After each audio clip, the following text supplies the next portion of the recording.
And he was a Air Force pilot, and he talked about his career in the Air Force and how life, was part of a team, and how they went. Everything was team oriented, and they came up with these coins that they had, and he gave these out at his speeches, talking about committing to a purpose, working like a team, and the coins are just a symbol of everybody's unity in the system. And Rick really caught on to it, and made our own coins, gave them out to everybody at that in the company. Has them now. We had them from that meeting, but we have ones now that say HomeBridge. Kevin has always showed me the coins that he's gotten. It's a big thing in the military to get an uppers coin, from a general or someone like that. And he's going to explain that a lot more to you, but it's a very big deal in the military. And I just want to introduce Kevin. He's a lieutenant colonel in the Army. 4 tours, 3 in Iraq, 1 in Afghanistan. Bronze Star, correct? 2 Bronze Stars. All right, get it right. My bad. Yeah. Battle of Fallujah, very decorated captain from that. Many awards. An incredible leader, and also a great speaker. So I thought it'd be better to give these coins out with a different perspective. Someone who's been there, and someone that can explain the coin and what it means to them. So take it away. Okay. Can y'all hear me all right? Yes. Okay. It's amazing the technology. I work in the Corps headquarters, the largest armored corps in the world, at the most prestigious base in the world. Literally, not even speaking at Fort Hood, who has about 50,000 troops and about 50,000 employees that go through the gates every day.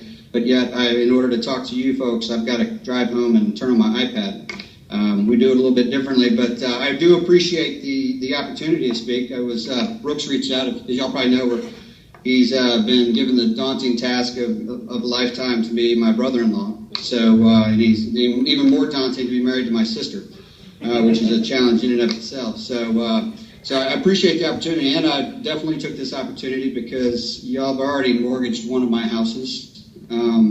And I plan on doing another one here sometime soon, so I want to keep in the good graces with the HomeBridge team, maybe get a deal on the backside, So anyway, well, I appreciate, I know you mentioned, I just want to say thanks to Rick Floyd for letting me speak here with you guys today. Let me just say from the start, I'm not a motivational speaker. I can imagine y'all are probably sitting here going, excuse my French, son of a bitch, I got to go over lunch and listen to some guy I've never met talk about something I really might not care about.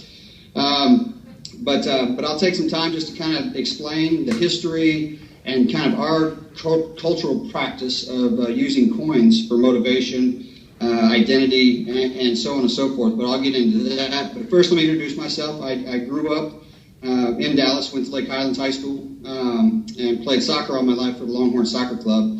And then somehow got recruited and accepted to West Point back in 1992. And graduated from West Point as a second lieutenant. And then I was originally commissioned as an armor officer, which for those of you who maybe not know, that's the greatest tank the world's ever known, the M1A2 Abrams tank that we've seen since the first Gulf War in '91. So I was doing that for about the first 10 years of my life. Brooks is correct. I've been deployed 4 times since 9/11. The first of which was right up on the Iraqi border. But when we were taken after the Taliban terrorists and the Al-Qaeda in Afghanistan, we sent a brigade to the Kuwaiti border to ensure that Saddam didn't get any good ideas while we were focusing our assets and energies on Afghanistan.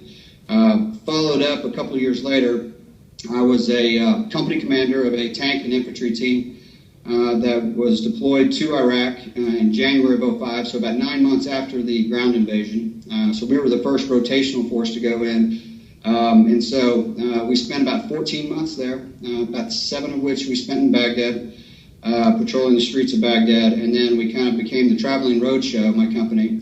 And we fought in the Battle of Najaf in August of 2004 for about 30 days, and they returned us to Baghdad, and we fought in a place called Hyper Street, and then they sent us to a place called Fallujah, this is the year that they had actually 2 battles in Fallujah, and this was about 6 weeks, 6 showerless weeks fighting the Al-Qaeda folks, and I won't get too much into the details, but and then my second and third tour, so that was kind of my, that was kind of my Super Bowl in my career. And that was where, the rubber meets the road. We were shooting people, getting shot at, and all that good stuff. But my follow-on tours, I since have become a professional staff officer, and with that, I've worked in a Corps headquarters since 2009, and have been a planner, a strategic planner for 3 Corps, both at a deployment to Iraq in 2010 to 2011, and then just returned from a deployment to Afghanistan, where